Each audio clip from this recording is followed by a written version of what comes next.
मेरे अति प्रियो यीशु मसीह के नाम से मैं आपको अभिवादन करता हूँ। मेरे पीछे आप देख सकते हैं ना, एक बहुत बड़ा पत्थर है।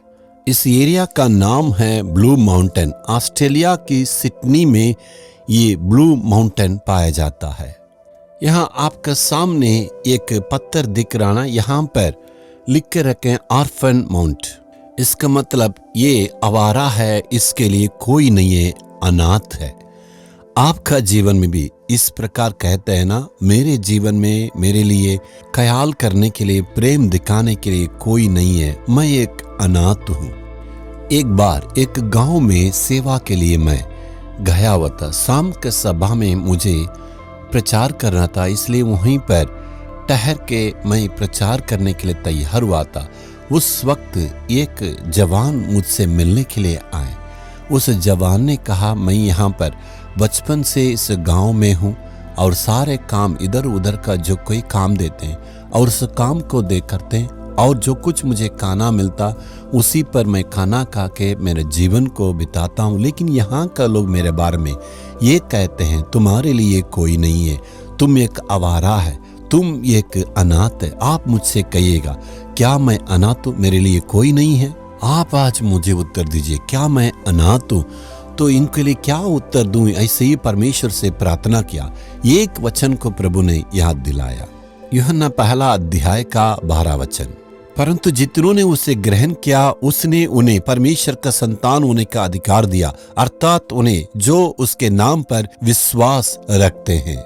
मैंने उनसे कहा था, यीशु का आप संतान है, क्या आप यीशु को ग्रहण किए हैं? इसको सुनने से ही उनका चेहरा तो बदल गया। वो कहते हैं, जी हाँ, मैं इस गांव में आने के बाद यीशु मसीह को पूरे दिल से परमेश्वर के रूप में मैंने ग्रहण किया है।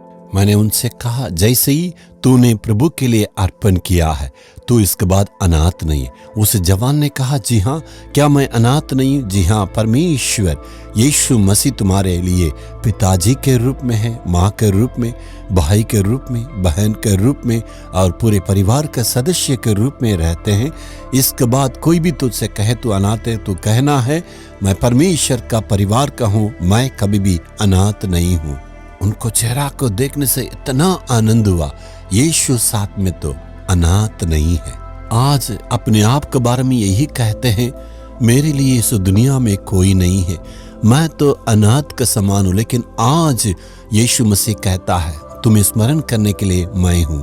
आज प्रभु आपको देख के कहता, मेरा बेटा, मेरी बेटी, तुम्हें स्मरण करने के लिए और तुम्हें ग्रहण करने के लिए मैं हूँ। इसीलिए क्रूस पर अपने आप को कुर्बान के रूप में दिया। इसके बाद तुम्हें कोई भी अनाथ नहीं कह सकते हैं। इसलिए आज कोशिश ये कहना है, हे प्रभु, आज तू पिताजी के रूप में, माता के रूप में, भाई के रूप में, बहन के रूप में, एक घर के सदस्य के रूप में तू मेरे साथ रहता। क्या आप कहने के लिए तैयार है? ये यीशु, मैं तो अनाथ नहीं हूँ, तू मेरे लिए भाई के रूप में, बहन के रूप में, माता के रूप में, पूरे परिवार के समान रहता है। यीशु के नाम से दुआ मांगता हूँ पिता, आमीन आमीन।